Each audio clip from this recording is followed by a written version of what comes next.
Everybody, welcome back. I hope that you've enjoyed this past week when you've been looking at the reasons why you're grateful for the things that you are.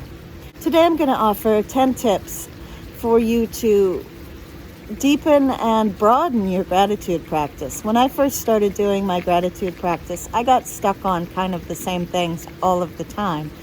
And so I want to offer these 10 suggestions. There's plenty more, and I hope that you will leave a comment in the comment section and let us know if there's something that you can think would help to prompt us when we're stuck for things for which to be grateful.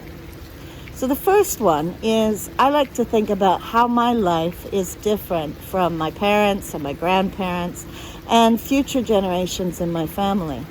So for instance, I am the first of my family to get a graduate degree, and I am the first woman to travel the world. My mother traveled extensively, but she didn't really travel the world. She traveled North America and a little bit of Europe. And I'm also grateful that I've had so much natural beauty and a world free of, relatively free anyways, of climate disaster. The second tip is to look for those moments in your life where someone did something for you or something happened that changed your life completely. So for me, I was living in New York and I could not find an apartment where I could afford to live. And it just so happened that I mentioned it at work one day, and a few weeks later, someone at work mentioned that they had an apartment that was for rent within my price range.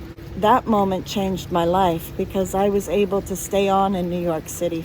My third tip is to venture through your life and look back and remember those moments when you experienced awe.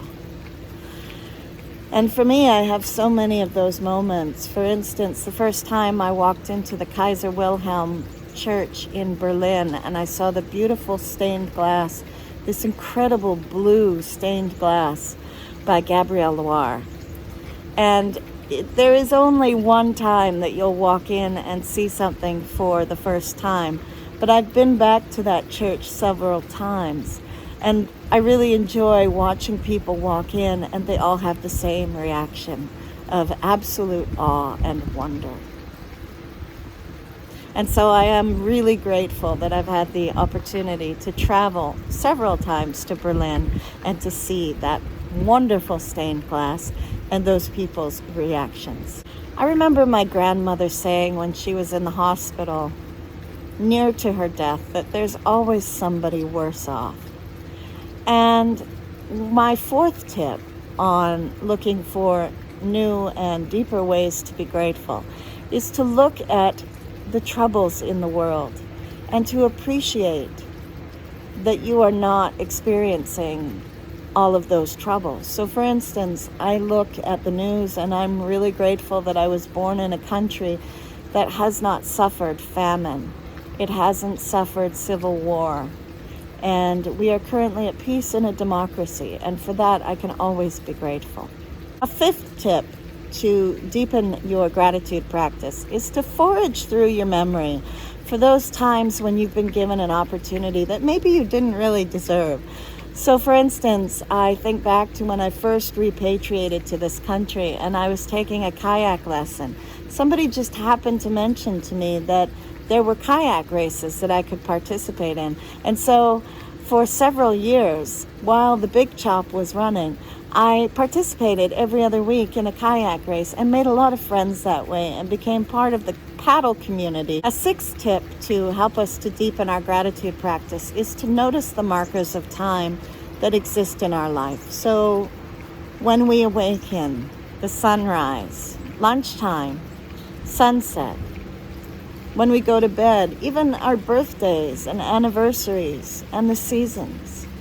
So if we notice that right now we are, well, actually we're in the same park that we were in last week, but with very different weather because it is autumn now, and in the autumn it rains a lot here. And as the autumn approaches, I can be grateful for the bounty of my garden. I can be grateful that I live in a place where it's not snowing in November. And while the snow may be coming in December and January, it is relatively warm and I can still get out and walk. If I think about birthdays, as we get older, we tend to not want to celebrate our birthdays, but consider the alternative. And you'll always be grateful for another year. Every morning when we wake up, can we be grateful that we have yet another day, and to then choose how we will spend it wisely.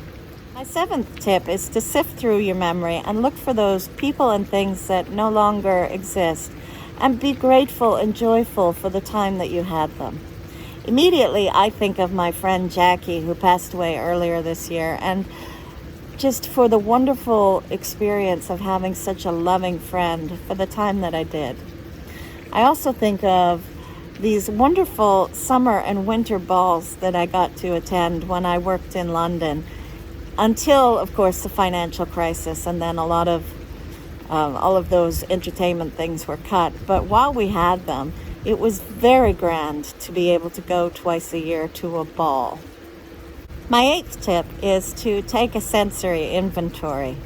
And right now, my hand is very cold. I am holding my cell phone. I'm recording this on my cell phone, and I didn't bring a pair of gloves, and my hand is very, very cold.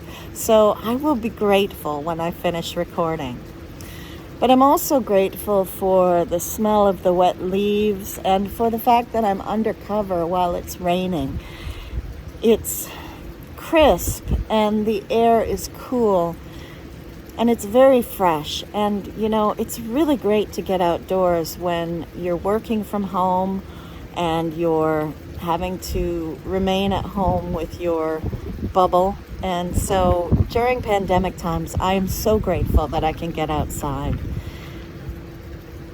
And right now, because it's cloudy, the leaves are really popping. The orange of the leaves is really popping in the light. And my 9th tip for deepening your gratitude practice is to listen to your heart. Think about those whom you love and you have loved, and those who have loved you. Think about relationships and what you have learned from all of those relationships. Sometimes they're wonderful and sometimes they end badly. But in every relationship, there is a lesson. And for all of this, we can be grateful. And finally, that leads me into the 10th of my tips for looking for new ways to be grateful. And that is to mine your memory for those times that were really difficult. And maybe you don't have to go far back. Maybe right now is really difficult. And look for the things within that difficulty that you can find some meaning in. So right now, being in pandemic times, I'm really grateful that it causes me to slow down. And it's made meditating so much easier because there's not 1,000,001 distractions. There's maybe 1,000,000. But, I find that because I can't go to the art galleries or to the museums and I can't meet up with friends, that I have slowed down and become much more contemplative. So there may be something, if now is a difficult time for you, there may be something in it for you for which you too can be grateful. I hope that you'll try these 10 tips, and if you enjoy them, let me know. And if you have any tips, then leave them in the comment box below. I'm sure that we can all use some more. I had written an article some time ago of 20 things for which we can be grateful when we can't think of anything. It's not as broad as this, but I will link it in the description box below. And I'm sure there are many, many other things that you can think of too. For what are you most grateful today?